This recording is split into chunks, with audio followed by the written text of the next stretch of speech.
기도 부탁드릴 게 두 가지가 있는데요. 첫째는 우리 이대수 형제가 일거리를 찾아서 천안으로 이번 주에 내려갑니다. 그래서 경종 형제의 친구 대수 형제가 내려가는데 주말마다 올라와서 예배를 드리겠다고 했는데 그 상황이 쉽지는 않은 상황입니다. 그래서 대수 형제에게 하나님의 선한 인도하심이 있기를 위해서 기도해 주시기를 바라고요. 우리 홍하자 집사님의 부군 되시는 박운기 형제님, 원래 신앙을 그 전에 홍하자 집사님보다 먼저 신앙생활을 했습니다.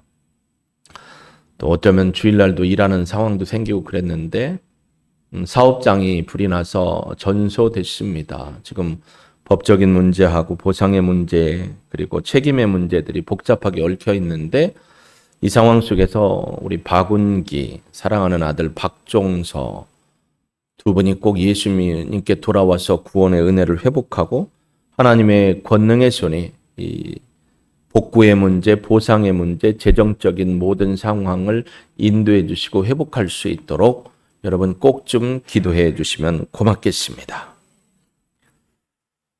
제가 교회에 나오게 된 것은 저희 부모님이 신앙생활을 하셨기 때문에 저희 아버지가 개종을 하셨고 개종하기 전에 저희 어머니께서 감리교 신앙을 가지고 아버지한테 시집을 왔다가 모진 박해를 받고 고난을 받고 하다가 아버지가 보리배는 그 5월 달 6월에 쪽복음을 들고 복음을 전도했던 해외 선교사와 국내 목회자들이 함께 전도할 때 쪽복음을 통해서 예수님을 믿고 구원받고 사랑방에 있던 신당 다 치우고 두루마기 사기에 성경책을 놓고 이렇게 신앙생활을 하다가 하나님의 성령이 임해서 너 나 부끄럽니? 라는 말 한마디에 품에 있던 성경책 빼고 당당히 들고 산길로 다니던 교회를 신장로로 다니기 시작하면서 저희 가정에 구원의 은혜가 임했습니다.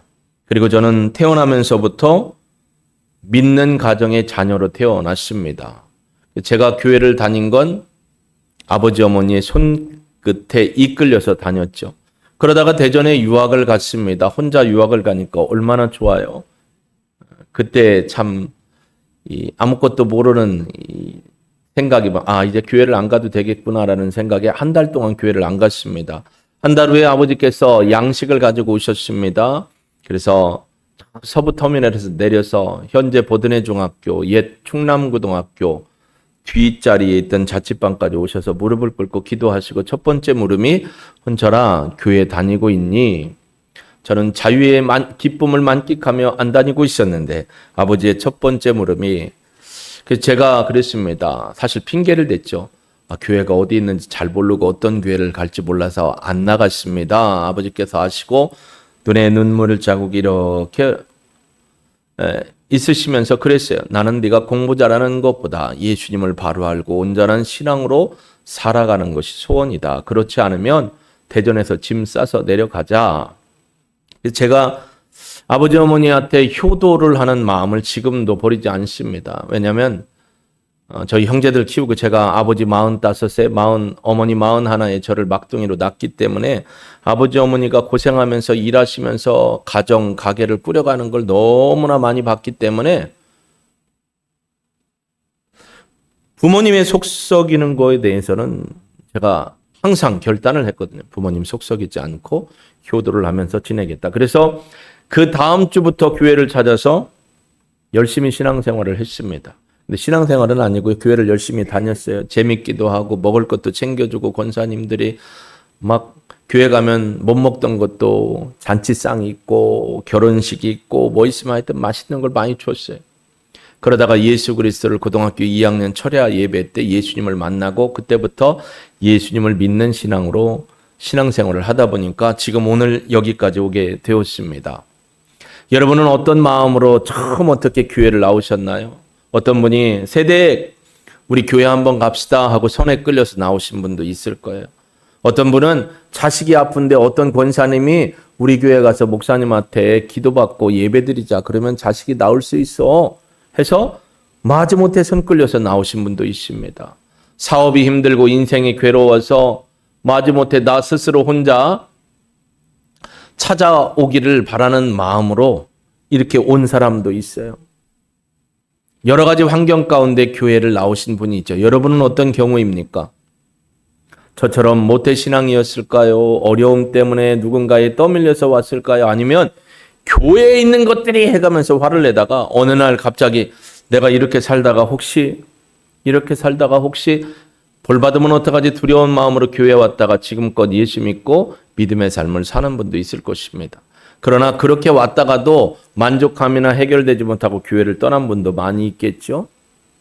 여러분이 지금 여기에 계시다는 것은, 믿음의 삶을 살고 계시다는 것은 그 문제를 이미 초월해서 하나님의 은혜를 누리고 하나님의 그 사랑을 경험하며 왔기 때문에 믿음의 삶을 살아가고 계신 줄로 믿습니다. 하나님은 언제나 모든 사람에게 믿음의 기회를 제공합니다. 하나님은 예수 믿는 사람만 사랑하는 게 아니에요. 모든 사람에게도 일반적인 은혜를 주십니다. 그러나 하나님의 백성에게는 특별한 은혜로 그들과 함께하고 계심을 우리는 알고 또 믿습니다. 오늘 본문에도 나오는 그 사람, 그 한 사람과 그 아들도 사실은 하나님의 믿음의 기회를 그에게 제공해 주므로 그가 믿고 예수님을 믿고 구원받은 사건을 기록해 주고 있습니다. 그의 믿음의 시작은 아들의 질병이었습니다. 우리가 읽은 마태복음에는 외아들이라는 표현이 없지만 누가복음 9장 37절에 보면 외아들, 딱 하나밖에 없는 외아들이었다라고 표현을 하고 있습니다. 이 마태복음 17장 1절에서 13절까지의 내용은 변화산 사건을 기억해 주고 있습니다. 변화산이라는 건 여러분, 변화산이 어떤 산일까요? 다볼산이라고 합니다.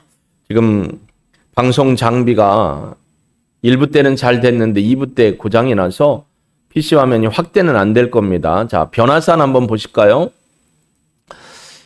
여러분이 영의 눈을 열면 됩니다. 아까 그거 먼저 보여주세요. 변화산이 어디냐면 여러분 초능력으로 보셔야 돼요. 다볼산이라고 저 빨간색 아래쪽에 있습니다. 다볼산을 쉽게 하면 다 보이는 산이다. 여러분 다 보이죠? 보여야 돼요. 눈이 좋아서 다 보이는 산 다볼산, 갈릴리의 남쪽, 서남쪽으로 있습니다. 저 다볼산을 변화산이라고 하고요. 아까 산 모양 한번 보실까요? 변화산이 저렇게 보입니다. 그래서 변화산을 다볼산이라고 하는데 제가 이렇게 보니까 예전에도 가서 멀리 봤는데 그 갈멜산에 올라가서 보면 저기도 이렇게 조그맣게 보여요. 이렇게 보니까 제주도의 오름 높이 정도 돼 보이는 산처럼 보여요. 저곳에 꼭대기에 보면 뭐가 있냐면 변화산 이 기념교회가 이렇게 있어요. 근데 사실 그 변화산을 올라가는 길은 수백 년 전에 이렇게 뺑글뺑글 산을 돌려갖고 올라가는 길이 있고 직선으로 계단을 타고 몇백 개의 계단을 타고 올라가는 그런 곳이죠. 저곳에서 예수님이 변화하신 사건이 생기죠. 그래서 베드로와 야고보와 요한이 함께 올라갔다가 변화하신 예수님, 또 하나님의 음성을 들으니까 여기가 좋사오니 초막 짓고 여기서 사시죠라고 하니까 예수님은 아니다, 우리는 내려가야 한다고 오늘 본문 14절에 이렇게 시작합니다. 그림 내려주시고요. 그들이 무리에게 이르매라고 되어 있습니다. 마태복음은 그들이 예수님과 베드로, 야고보, 요한이 변화산에 있다가 이제 무리들인 산 밑에 있는 무리들에게 내려왔다라고 했어요. 왜 무리들이 산 밑에 있었을까?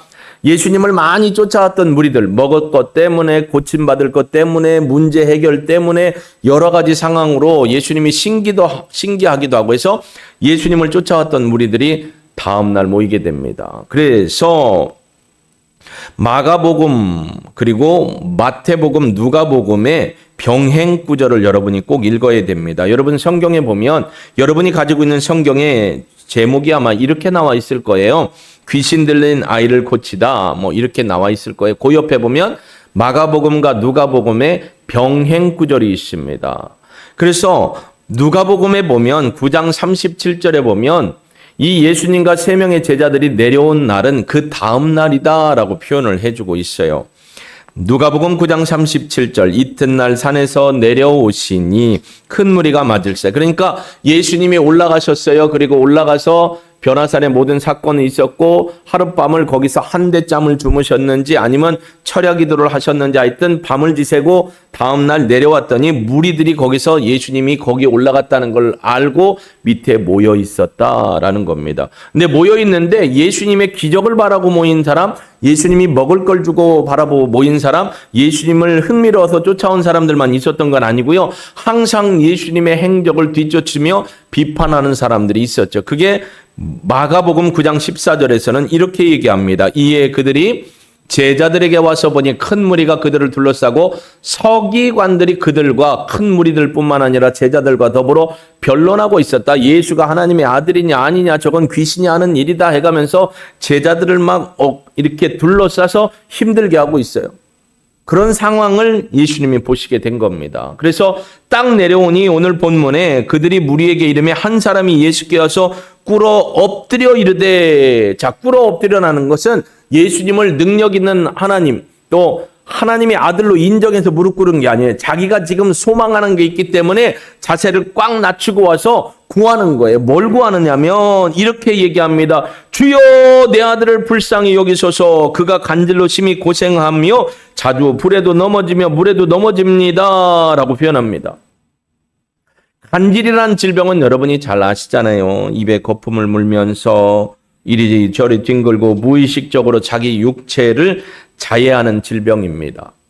근데 이런 질병의 문제인데 예수님은 어떻게 이 일을 처리하냐면 귀신을 꾸짖으셨다라고 얘기하죠. 왜 귀신 얘기가 나왔을까? 마태, 마가, 누가, 요한복음 중에 처음 제일 먼저 쓰여진 게 마가복음인데 마가복음의 기준을 보면 이렇게 얘기합니다. 마가복음 9장 18절에 귀신이 어디서든지 그를 잡으면 거꾸러져 거품을 흘리며 이를 갈며 그리고 파리해지는지라 내가 선생님의 제자들에게 내쫓아달라고 하였으나, 자, 그러니까 이게 뭐냐면 그냥 일반적인 간질병이 아니라는 거예요. 귀신이 이 아들을 힘들게 하고 있어요. 외아들이에요. 하나밖에 없는 외아들이에요. 그러니까 이가 물이든 불이든 오늘날로 따지면 그냥 지하철 들어오는데 갔다가 지하철 들어오는 게 뛰어 들어가는 거고, 불난 집에 그냥 들어가 죽으려고 하는 거고, 옥상에서 막 떨어지려고 하는 거예요. 귀신이 이를 잡고서 죽이려고 하고 있는 그런 상황이었다라는 걸 말합니다. 그래서 예수님이 오늘 본문에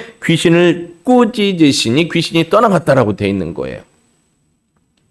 근데 이 아버지를 보세요. 여러분, 내가 아픈 게 좀 나요? 자식이 아픈 게 나요? 부모로서는 내가 아픈 게 낫죠. 자식은 차라리 내가 아프고 말지 우리 엄마 아버지 건강했으면 좋겠네. 백에 열은 이런 생각을 하겠죠. 근데 보통 일반적으로 자식이 아프면 부모의 마음이 찢어지는 거예요. 여기 보니까 아버지가 그럽니다. 주님, 여기서 주님이라는 말은 로드십을 가지고 얘기한 게 아니에요. 선생님, 라비오, 내 아들을 불쌍히 여겨주십시오. 그가 지금 간질로 심히 고생하고 불에도 넘어지고 물에도 넘어지고 죽으려고 아주 여기저기 뛰어듭니다. 너무너무 힘듭니다. 한시도 그냥 놔둘 수가 없어요. 그냥 놔뒀다가는 집문을 열고 어디로 나갈지 모르는 거예요. 어떻게 죽을 상황에 가는지 모르는 겁니다. 그러니까 늘 지켜보니까 아들도 힘들지만 부모의 심정도 힘들고 잠 못 자고 파리하고 다리도 끈으로 묶어봤어요. 풀르고 나간 경우도 있어요. 생각을 해보시라고요. 그러니까 이 아버지의 마음이 너무 아픈 겁니다. 그래서 예수님이 다볼산 변화산에 올라갔다 내려오는 그 아침에 소문을 듣고 예수님이라면 고쳐줄 수 있겠지. 내가 소문에 들어보니 예수님이 귀신도 쫓아내고 죽은 자도 살리고 병든 자도 말씀 하나로 손을 얹고 치료하고 눈먼 자도 고쳐주시고 하는데 내가 그 선생님한테 달려가자. 선생님이 내려오자마자 막 뛰어가서 덜푸덕 무릎을 꿇고 주님, 선생님, 내 아들을 살려주십시오. 내 아들이 불에도 넘어지고 물에도 넘어지고 이 일 저 일 때문에 죽어갑니다. 제발 좀 하나밖에 없는 내 외아들을 살려주십시오. 간절히 얘기합니다. 예수님은 아비의 아픔의 목소리를 외면치 않고 들어주셨습니다. 여러분이 왜 울며 하나님 앞에 눈물로 기도해야 할까요? 어떤 분들이 그럽니다. 교단마다 좀 차이는 있어요. 어떤 교단은 예전에 전라도에서 올라오셨더라고요. 주일날 우리는 손뼉 치며 찬양하고 예배를 드려요. 그랬더니 손뼉을 안 쳐요. 그래서 새가족 제자훈련을 제가 교육부이기 때문에 시켰더니 목사님, 죄송한 질문인데 왜요? 목사님한테 질문하는 걸 목사님 앞에 힘들게 하는 거라고 하지 말라고 배웠어요. 누가요? 전에 있던 교회요. 아, 그러세요? 그러지 마세요. 목사한테 질문을 해야 목사가 공부하고 열심히 배우고 말씀을 바로 알아서 가르치고, 모르면 모른다, 알면 배워서 알려준다 하죠. 그래요? 그러더니 박수를 외치면서 예배드린지 이게 도저히 이해가 안 가요. 그래서 왜요? 우리 교회는 예배드릴 때 박수를 한 번도 못 치게 했어요. 이제 전라도 쪽입니다. 죄송해요. 지역 얘기해서 장로교입니다. 교단 얘기해서 죄송해요. 어느 교회인지는 모르잖아요. 그래서 성경을 가지고 풀어드렸어요. 왜 손뼉을 치고 왜 하나님 앞에 손을 들고 기도하고 찬양하는지. 그랬더니 그 다음부터 열심히 손뼉을 치며 예배를 드리는 거예요. 너무 감사하더라고. 여러분, 우리가 주님을 모르면 이러는 거예요. 왜 우리가 간절히 죄 부르냐? 어떤 교회는 새벽 예배 때 손뼉도 못 치게 하고 통성기도도 못 하게 하고, 어떤 교회는 또 방언도 못 하게 한대. 그래서 하세요. 그랬더니 그 교회 쫓겨나요. 그러면 방언하는 교회로 가시든 아니면 나와서 딴 데 가서 방언 기도를 하시든, 교회마다 좀 다르니까 어쩔 수 없죠. 왜 간절히 기도해야 합니까? 하나님 귀가 있고 우리의 마음도 다 알아보신다는데 뭐 그걸 모를까 봐 그냥 소리질러 그렇게 기도하는지 목사님 이해가 안 돼요. 너희는 내게 부르짖으라 내가 내게 응답하겠고. 할렐루야. 부르짖으라고 하나님이 말씀하시고 예수님이 말씀하셨어요. 이 아버지가 간절히 부릅니다. 자존심 체면도 없어요. 물론 성경에 보니까 직위가 뭔지, 사회적으로 어떤 정평이 있는지, 어떤 일을 하는지는 없어요. 근데 하나의 바람은 있어요. 뭐요? 내 하나밖에 없는 외아들이 치료받는 거. 그러니까 자존심 없어요. 덜프덕 엎드렸어요. 그리고 큰 소리로 얘기합니다. 오직 내 아들이 낫기만 한다면 무슨 일인들 못하리라. 선생님! 살려주십시오. 여러분이 주님 앞에 호소하며 간절히 기도해야 될 이유가 여기 있습니다. 하나님이 귀가 막혀서 못 듣는 것 때문이 아니고 우리의 간절한 소리를 하나님이 외면치 않고 들어주신다는 사실을 기억하기를 주의 이름으로 축복합니다. 부르짖는 소리를 외면치 아니하시는 주님, 우리의 인생에 한 번도 실수가 없으신 주님, 그 주님이 바로 여러분의 주님이십니다. 여러분, 아버지만 아팠을까요? 아들도 힘들었겠죠. 정신이, 멘탈이 온전히 돌아올 때도 있고, 돌아오면 아버지가 너 왜 그러니 엄마가 너 이런 일이 있었는데 기억하니? 하나도 기억 안 나. 엄마 나도 몰라. 나는 왜 이럴까? 또 정신이 나가면 어떻게 귀신이 역사하면 막 불에도 들어가고 가스불을 켜놓고 막 손을 갖다 올리고 별의별 짓을 다 하는 겁니다. 본인들 얼마나 힘들었을까요? 아비의 영혼을 들으시고 아이를 부르시는 예수님의 목소리를 들어보십시오. 17절 예수께서 대답하여 이르시되 믿음이 없고 패역한 세대여 내가 얼마나 너희와 함께 있으며 얼마나 너희에게 참으리요 그를 이리로 데려오라. 믿음이 없고 패역한 세대는 여기 있는 서기관들과 하나님에 대한 철저한 믿음이 없는, 부정하는, 믿음 없이 쫓아오는 사람들을 얘기하는 겁니다. 그래서 아비에게 그럽니다. 아기를 데리고 와봐라 해서 데리고 옵니다. 딴 때 같으면 예수님이 몸에다 손을 얹고 어떻게 해요? 기도해서 치료해 주시든지, 아니면 뭐라고 해요? 이렇게 할 수 있어요. 깨끗함을 받아라 라고 말씀만 해도 되는데 그렇잖아요. 저는 어떤 경우에는 손을 얹기도 하고 어떤 때는 품에 안고 기도하기도 하고, 머리에 손을 얹고 몸에 손을 얹고 기도를 하고 본인 손을 먼저 대라고 해요. 여자분들한테는 민감한 부분이기 때문에 목사가 직접 손을 안 대요. 본인 손 대고 남편 손 대고 그 위에 얹든지, 본인 손 대고 목자 손 대고 얹든지, 전혀 아무도 없으면 본인 손 대고 제 손 대고 기도하. 근데 여기 보니까 아이는 얼마나 힘들었을까. 근데 예수님이요 뭐라고 하냐면 치료받을지어다, 깨끗함을 받을지어다라고 안 하시고 뭐라 하냐면 귀신에게 꾸짖었더니 귀신이 떠나갑니다. 귀신에게 말씀하셨더니 귀신이 떠나갑니다. 아까 우리가 마가복음 읽었지만 귀신이 이렇게 한다라는 거예요. 그래서 마가복음 9장 22절에도 보니 귀신이 그를 죽이려고 불과 물에 자주 던졌습니다. 그러나 무엇을 하실 수 있거든 우리를 불쌍히 여겨주십시오. 오늘 본문 18절에도 귀신이라는 표현을 했어요. 귀신이 나가고 오라고 했어요. 그러니까 지금 이 아이의 간질병은 귀신이 역사하는 것이다 라고 한 거예요. 여러분, 때로는 우리가 질병이 올 때는 나의 실수나 어려움 때문에 오기도 하고, 귀신이 이렇게 우리를 하나님에게서 떼어놓으려고 하는 경우도 있고, 하나님의 특별한 계획과 뜻이 있어서 이런 일들이 있을 수 있습니다. 영적 분별이 필요하죠. 예수님은 그럽니다. 이건 귀신이라면 귀신에게 꾸짖었더니 귀신이 나가버리고 그 시로부터 아이가 나음을 입었더라. 할렐루야. 아이의 고통을 치료해 주셨습니다. 여러분, 저나 여러분이나 주님 손에 의지해서 하나님이 치료해 주시는 몸도 마음도 영혼도 치료받게 되는 은혜를 누리기를 주님의 이름으로 축복합니다. 다 고침받기를 소망합니다. 하루아침에 직장을 잃어버리고 하루아침에 사업장을 잃어버리고 하루아침에 건강을 잃어버리고 하루아침에 모든 걸 잃어버린 상실감이 얼마나 고통이고 크고, 이런 자식이 그래도 내 옆에 있기만 한 것이 얼마나 감사한 거예요. 얼마나 감사해. 속썩이는 자식이 있잖아요. 살아있는 것도 감사한 거고 집 밥벌이 하는 것도 감사한 거고, 내가 나서 속썩으니 내가 당연한 거고, 뭐 어떡하겠어. 내 새끼가 속썩이지. 남의 집에 가서 속썩이면 그건 편하겠는데, 내 밑에서 속썩이니 하나님, 남의 집 가서 남의 사람 힘들게 하느니 내 집에서 태어나서 나를 속썩이게 하는 게 그래도 은혜입니다. 아무도 아멘을 안 하잖아요. 그건 싫다는 거지.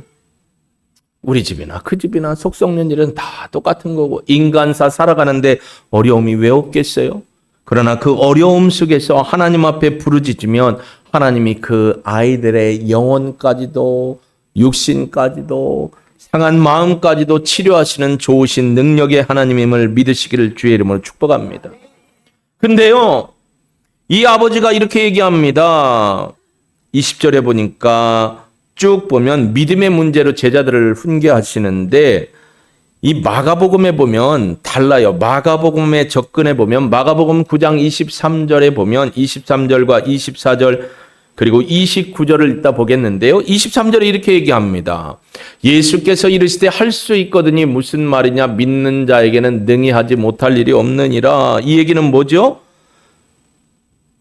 이 얘기는 뭐예요? 예수께서 이르시되 할 수 있거든이 무슨 말이냐, 믿는 자에게는 능치 못할 일이 없다. 바로 마가복음 9장 22절에 이 사람이 이렇게 얘기하는 거예요. 귀신이 그를 죽이려고 물과 불에 자주 던졌습니다. 그러나 무엇을 하실 수 있거든 우리를 불쌍히 여기십시오. 예수님을 모르고 던진 말이에요. 뭐든지 하실 수만 있다면 해주세요. 예수님을 권능의 주님으로 못 믿는 거예요. 그냥 치료해 주는 분으로만 한 거지, 이분의 신분이 하나님이고 하나님의 아들이라는 걸 믿지 못하는 상태로 온 겁니다. 그랬더니 예수님이 그러는 거예요. 23절에, 자 23절 보시면 예수께서 이르시되 할 수 있거든이 무슨 말이냐, 믿는 자에게는 능히 하지 못할 일이 없느니라. 할렐루야. 그러니까 24절에 곧 그 아이의 아버지가 소리를 질러 이르되 내가 믿습니다. 나의 믿음 없는 것을 도와주십시오라고 호소합니다. 믿음이 없었는데 이제 믿음이 생기는 계기가 됐어요. 뭐 때문에요? 아이의 질병이 치료되는 과정 속에서 믿음을 주십시오. 내게 믿음을 주십시오라고 고백해요. 그러니까 이 아들과 아버지는 이 질병의 치료를 통해서 예수님을 하나님의 아들 구세주로 믿는 계기가 된 거예요. 여러분이 지금 힘들고 어려운 일이 혹시 하나님이 여러분의 가족을 구원하기 위함이고 여러분의 이 얇고 박식한 신앙이 거룩하게 성장하는 신앙으로 향하도록 하기 위한 하나님의 계획이라면 절대적으로 순복하시고 하나님 앞에 거룩한 믿음으로 손을 높이 들고, 오대라는 말이에요. 히브리 오늘 이사야서 말씀 오대, 높이 든다라는 거, 손을 뻗는다라는 거예요. 손을 뻗는다라는 건 하나님을 찬양하고 하나님을 인정하고 하나님을 감사한다라는 고백이에요. 손을 뻗는다는 거예요. 하나님 앞에 믿음으로 감사함으로 나올 수 있기를 주의 이름으로 축복합니다. 믿음을 주옵소서. 이 아버지와 아이가 예수님을 믿는 계기는 질병 때문이었습니다. 여러분 지금 힘들고 어려운 상황에 놓여 있잖아요. 포기하지 마세요. 간절히 부르짖으십시오. 하나님 앞에 손을 들고 간구하고 고백하십시오.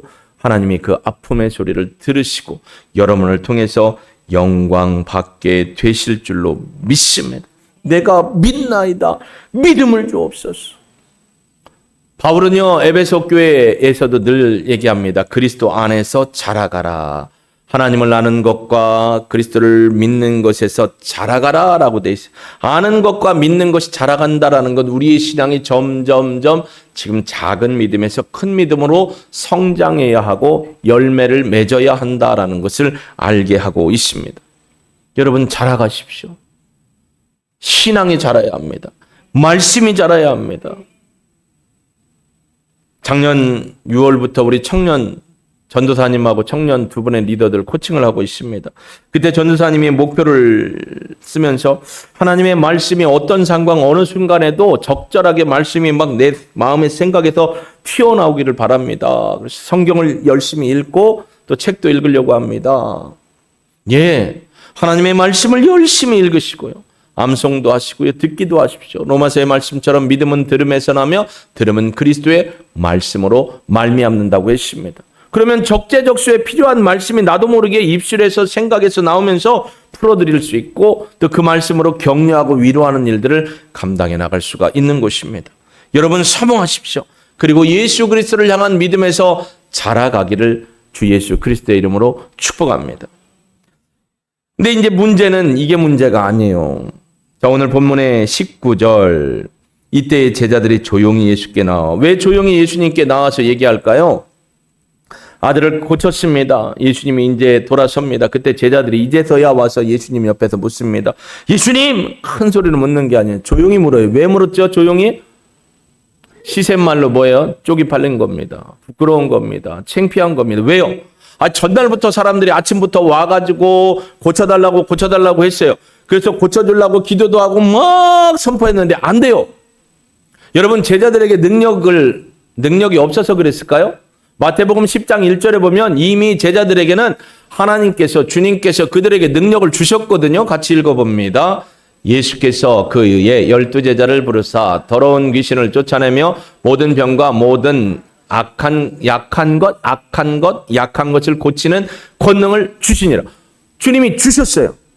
그래서 어떻게 되죠? 누가복음 10장 17절에 가보면 70인 전도단이 돌아와서 하는 말이 있습니다. 70인이 기뻐하며 돌아와. 여기에 제자들도 있잖아요. 주여 주의 이름이면 귀신들도 우리에게 항복하더니 귀신이 떠나가는 걸 보았습니다. 자, 귀신 축사도 했고 축출도 했고 능력도 경험했어요. 그러니까 제자들이 예수님이 변화산에 나볼산에 올라간 사이에 아픈 아이들을 데리고 왔으니까 어떻게 했어요? 자신 있게 치료한다고 했을까요? 안 했을까요? 했는데 안 됐어요. 왜 안 되냐고. 그냥 얼마나 쪽이 팔리는지 몰라요. 제가 거기 있어도. 왜 안 됐을까요? 마가복음은 얘기하잖아요. 믿지 않는 서기관들과 변론해요. 믿음 없는 사람들이 옆에 있으면서 믿음 없음에 대해서 자꾸 믿음 없는 얘기를 하니까 이들의 믿음이 어떻게 사그라드는 거예요. 자꾸 안 되면 어떡하지?부터 생각하는 거예요. 이렇게 했다가 안 되면 어떻게 되지? 하지 말까? 주님 내려오실 때까지 기다릴까? 야, 저 아버지가 너무 간절하게 원하는데 그래도 해야 되지 않겠느냐? 주님이 그러잖아요. 믿음이 작은 까닭이다라고. 왜 믿음이 작을 수밖에 없었느냐? 예수님도 없지, 베드로도 없지, 야고보도 없지, 요한도 없지, 본인들끼리 있는데 의심으로 가득한 이 군중과 서기관들이 있으니까 도통 이 믿음의 역사가 아니라는. 그래서 아무리 해도 안 돼요. 상황에 따라 위축된 믿음. 여러분, 잘 될 때만 믿음이 흥한 거 아니에요. 안 될 때 믿음이 더 흥해야 돼요. 안 될 때 더 하나님을 붙들어야 되고 안 될 때 더 하나님의 말씀 붙들고 이렇게 될 줄로 믿습니다. 하나님이 살아계심을 믿습니다. 하나님이 간구하는 자의 소리를 들으시는 줄로 믿사오니 주여 말씀대로 주의 이름으로 이루시옵소서. 예수의 이름으로 선포하는 거예요. 그리고 그 다음은 생각하지 마세요. 그 다음 생각하면 안 좋은 생각이 자꾸 나오니까 이러다 안 되면 어떡하죠? 그러니까 믿음이 자꾸 어떻게 되는 거예요? 역사가 안 일어나는 겁니다. 과거 전도여행 중에 아까 누가복음 10장 17절 읽어보셨잖아요. 귀신도 떠나가는 역사가 있었어요. 그래서 야 해보자 했는데 안 돼요. 왜 안 되냐면 하나님의 권능을 의지하기보다는 내 경험을 의지한 거예요. 야 그때도 그랬잖아. 그러니까 그때처럼 해보자. 근데 안 돼요. 여러분들 중에 혹시 특이한 신앙의 성품을 갖고 계신 분이 있을 수 있어요. 내가 예전에 문제가 있어서 하나님 앞에 기도했는데 기도의 자세를 막 이렇게 하고 아니면 이렇게 하고 기도했더니 응답 주더라. 그래서 모든 기도를 다 이렇게 하거나 이렇게 하거나 내가 삼각선에 올라가서 그 바위, 그 신령한 바위에 가서 기도했기 때문에 된 것 같아. 모든 문제가 있으면 그 바위만 올라가요.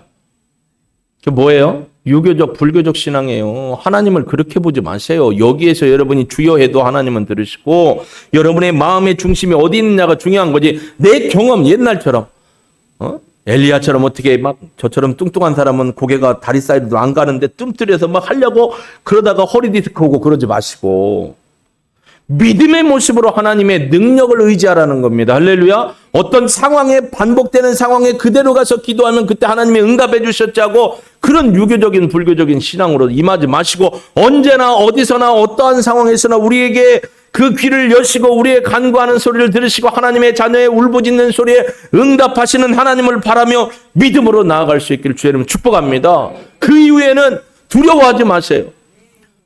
저도 얼마나 불안한 때가 많은데요. 야, 아픈 사람이 왔는데 이거 성도들이 쳐다보는데 이걸 기도를 해야 돼 말아야 돼 기도를 해야 돼 말아야 돼.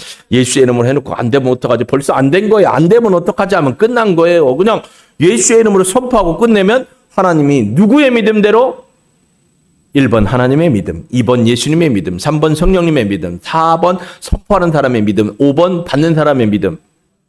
받는 사람의 믿음이죠. 여기도 보니까 내가 믿음이 없습니다. 믿음을 주옵소서라고 한 거예요. 믿는 계기가 되는 믿음. 내게 믿음이 있어야 되는 거죠. 근데 믿음도 없는데 받고 그러면 소용이 없다라는 거예요. 하나님이 이 상황에서 나를 구원해 주시고 회복해 주시고 신원해 주시고 쏘죠 일으켜 주실 걸 믿고 선포하면 하나님이 들으시고 행하시는 분은 하나님이시지 내가 아니라는 거예요. 제자들이 창피한 거예요. 그래서 제자들에게 믿음이 필요하다. 큰 믿음, 하나님을 절대적으로 신뢰하는 믿음, 말씀을 말씀대로 믿는 믿음이 필요하다라고 말씀해 주십니다. 근데 참 재미난 것은 마가복음에 보면 마가복음 9장 29절에 이런 말씀을 하시고 이렇게 표현합니다. 뭐라고 하느냐? 이르시되 기도 외에 다른 곳으로는 이런 종류가 나갈 수 없다. 귀신이 떠나간 거죠. 주님의 놀라운 역사가 일어난 것에 기도도 필요하다는 거예요. 그래서 마태, 마가, 누가복음을 병행해서 여러분 읽어보십시오. 믿음의 역사에 기도가 있어요. 기도는 어떤 기도예요? 믿음의 기도죠. 하나님을 찬양하고 하나님의 권능에 손을 신뢰함으로 하나님이 하실 줄로 믿고 예수의 이름으로 선포하는 거예요. 어제도 어떤 분이 카톡을 보내셨어요. 장용종을 떼냈는데 용종이 크대요. 근데 조직검사를 맡겨놓은 거죠. 힘이 너무 없고 금식하고 해서 오늘 영상으로 예배를 드리겠답니다. 카톡을 읽고 제가 전화해서 기도를 했어요. 걱정하지 마시고 하나님이 행하실 거니까 담대하게 하시고 기도하시자고 예수의 이름으로 명령하고 선포했습니다. 그럼 받으면 돼요. 아멘하고. 여러분도 예수님의 이름을 사용할 수 있는 특권을 하나님이 주셨죠. 그걸 장자권의 특권이라는 거예요. 예수님의 이름으로 여러분이 선포하시면 돼요. 머리가 아프면 예수의 이름 명하느니 어지러움 적은 떠나갈지어다. 아픈 곳이 있으면 손을 대고 기도하시라는 거예요. 우리의 상황이 지금 사단이 우리를 짓눌러서 무너뜨리려고 하면 예수의 이름 명하느니 우리 가정을 깨트리려고 하는 사단의 세력과 예수의 이름 명하느니 떠나가라. 선포하시면 되는 거예요. 그 이후에는 여러분의 믿음대로 누가 하시냐면 하나님이 하시는 거예요. 하나님께서 하십니다. 주님이 뭐래요? 믿음이 겨자씨만큼만 있으면 너희들이 이 산들로 옮겨 저 산 저리 떨어지러 가면 된대. 여러분 겨자씨 보신 분? 겨자나무 말고 겨자씨? 그거 우리 요 밑에 갈비탕집에서 다 가로는 겨자 말고 진짜 씨? 예, 요만해요. 어느 날 갑자기 제가 눈이 따끔해서 이렇게 떼면 눈곱이 요만한데 그거보다 더 작아요, 겨자씨가. 근데 겨자씨가 자라면요, 아름드리가 돼서 성인 남녀가 이렇게 해서도 몇 개가 되는 거예요. 이건 이스라엘에 일반적으로 쓰는 격언법이에요. 격언. 그러니까 일반적으로 쓰는 말, 과장된 표현이에요. 겨자씨만한 믿음이 있으면 너희들이 그 믿음으로 말미암아 명하서 무엇을 하든지 하나님이 그 일을 행하실 거라는 거예요. 하나님이 행하신다라는 건 하나님에 대한 철저한 믿음으로 선포하라는 거죠. 말씀에 대한 철저한 믿음으로 선포하라는 겁니다. 그러면 일은 하나님이 하십니다. 두려워하지 마십시오. 염려하지 마십시오. 걱정하지 마십시오. 주의 이름을 붙들고 믿음으로 선포하고 나가기를 주의 이름으로 축복합니다. 그러면 왜 예수님이 말씀으로 가르치고 기적을 행하시고 또 죽은 자를 살리시고 치료를 해 주시고 바람과 파도가 잔잔하게 하시고 하느냐? 그건 뭐예요? 우리들에게 믿음을 심어주시기 위해서인 거예요. 그 사건 자체가 우리에게는 사건 자체가 복이 아니에요. 그 사건을 통해서 하나님을 믿고 그 사건을 경험한 걸 통해 예수님이 참 하나님의 아들이심을 믿게 하는 통로가 되는 거예요. 예전에 구원의 은혜를 잊고 하나님 앞에 기도했더니 환상이 열리고 보여주고 왜 그런 걸 보여주고 왜 치료해 주시고 왜 구원해 주셨냐면 믿음이 자라도록 하는 거예요. 그 사건 자체에 매달리면 여러분의 신앙은 하나님을 바라보지 못하고 말씀을 바라보지 못하는 거예요. 그러니까 아까처럼 이런 기도하는 거예요. 그런 자세로만 하나님이 기도에 응답해 주신다는 착각 속에 빠지는 거예요. 하나님에 대한 철저한 믿음을 주시기 위해서 사람을 살리기도 하시고 치료하기도 하시고 기적을 행하기도 하시고 아픈 자를 고쳐주기도 하시고 마음의 문을 열어주기도 하시고 영의 눈을 열어주시기도 하시는 거예요. 믿음 때문에. 여러분, 이 믿음이 없으면 이거 안 오셔도 돼요. 영상 안 봐도 되고 절에 가서 풍경 소리 쟁쟁, 성당에 가서 이 그리고 신비스러운 음악 소리에 앞에서 그냥 싱싱하면 막 경건한, 그게 경건일까요 진짜? 그럼 아프리카 사람들은 막 처음부터 서가지고 2시간 3시간 막 춤추며 찬양을 하고 막 소리도 내고 그래요. 설교를 하는데도 서서 막 그래요. 그럼 그건 경건하지 않은 거예요? 우리가 생각하는 경건과 아프리카 사람들이 생각하는 경건이 하나님이 생각하는 경건하고 모양이 다르네요? 그럼 다른 거예요? 틀린 거예요? 하나님을 경외하는 마음으로 우리가 어느 곳에 있든지 믿음의 말씀을 붙들고 주의 이름의 능력을 믿고 나가는 겁니다. 여러분, 오늘 이사야서 25장 1절 말씀을 제가 보내드렸지만 거기에 보면 하나님께서 기사를 행하셨다. 하나님의 뜻하신 것을 이루시기 위해 기사를 행하셨다. 기사라는 게 뭐냐면 펠레예요. 펠레, 히브리어 펠레. 사람의 힘으로는 불가항력적인 일, 사람으로서는 전혀 할 수 없는 그 일을 누가 하셨냐면 예흐와 하나님이 하셨어요. 그래서 이사야는 이렇게 고백합니다. 예흐와 엘로하이 아타. 아타라는 건 당신이라는 거고 엘로하이라는 건 엘로힘에다가 1인칭 단순 전미사를 붙인 거예요. 나의 하나님, 당신은 나의 여호와입니다. 여호와, 언약에 신실하시고 진실하신 하나님입니다라고 고백을 한 거예요. 여러분은 하나님을 어떻게 고백합니까? 예수님을 어떻게 고백하십니까? 저는 저의 인생 가운데 항상 앞에 단계 내가 생각지도 못한 일을 훈련시키고 준비시키고 그래요. 왜 꼭 이런 일을 해야 될까? 이렇게까지 해야 되나? 근데 꼭 그게 다음 단계를 위해서 필요한 훈련이었어요. 저는 그렇게 하나님이 지금까지 인도해 주고 계십니다. 여러분의 하나님은 어떤 하나님입니까? 여러분이 믿는 예수님은 어떤 예수님입니까? 주님, 나에게 믿음을 주셔서 내가 믿음 없음이 부끄럽습니다. 믿음을 주셔서 하나님 앞에 온전한 예배자로 서고 하나님이 주신 예수의 이름으로 선포하여 이 환경에서 사단이 나를 누를 때 예수의 이름으로 사단을 쫓아내고 능히 담대히 일어나는 자가 되게 하여 주실 줄로 믿습니다 하고 일어서는 저와 여러분이 되지 않으시렵니까? 모든 상황 속에서 우리는 하나님의 이름을 높여야 할 줄로 믿습니다. 모든 상황 속에서 우리의 눈을 들어 주님을 바라봐야 합니다. 모든 상황이라는 건 뭐예요?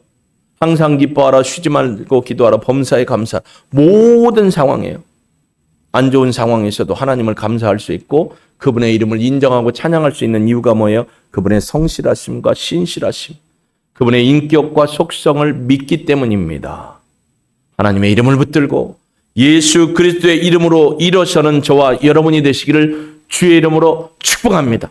믿음이 없으면 믿음을 달라고 기도하시고 그 믿음으로 하나님 앞에 영광 돌리는 우리 자신이 될 수 있도록 하나님 앞에 이 찬양 드리고 하나님 내게 믿음을 주시고요. 제가 그 믿음으로 하나님의 이름을 높이겠습니다. 모든 상황 속에서 감사하고 찬양하겠습니다. 결단의 기도 올리도록 하겠습니다.